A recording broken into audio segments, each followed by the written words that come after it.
We all know first impressions count, right? So why do we make our first online impression so boring? I've got the cure, a formula, the WWHPP formula that will help you create great social media bios every time.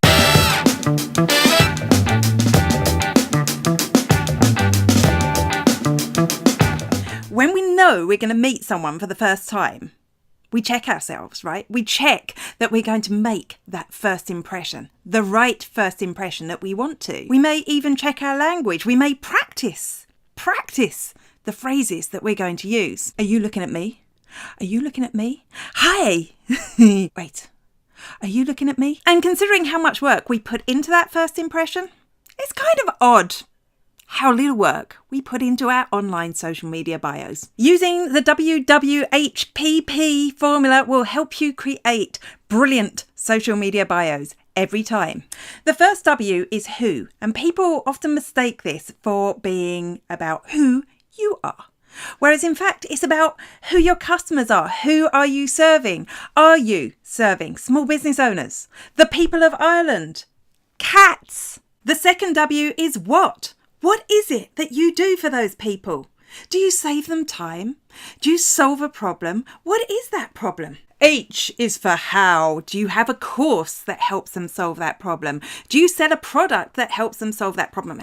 How does that work? And the final part is the PP, personality punch, because so far, so boring, right? The thing that's going to make you stand out, the thing that's going to make you follow worthy is injecting your personality punch into your bio. The first stage is to identify 3 words that represent your brand.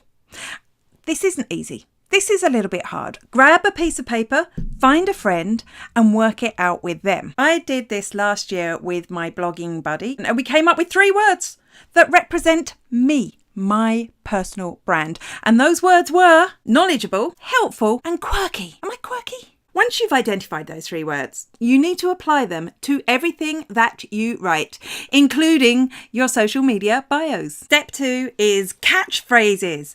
Those things that you may say over and over again that will seep into people's memory and help them remember you. Have a little bit of a brainstorm and see if you can come up with some for yourself.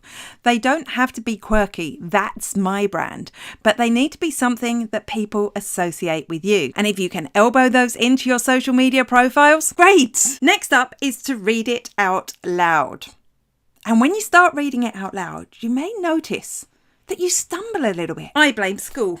Because in school, they teach us to write properly.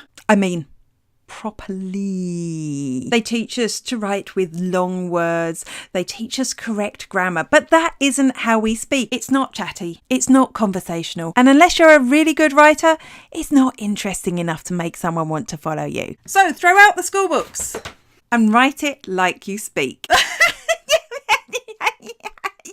That's the final thing that you should consider adding to your bio, a bit of humour. Because if you can make people laugh or even just smile a little bit, you'll have had an emotional impact on them. And that makes you memorable. It makes you follow worthy. And it doesn't have to be crazy humour. You could add just a sprinkle. Choose your humour style that is going to fit your brand and is going to fit your audience. Are you cheeky, edgy, chuckle-worthy, or laugh out loud hilarious? Whichever humour type you choose, if you can slot a little bit into your bio, it could make it great. You now have the WWHPP formula. Use it wisely. Oh, and if you're watching this on YouTube, don't forget to subscribe. I've loads more bio tips and I've got some good bio examples. If you want to see those, go visit the blog.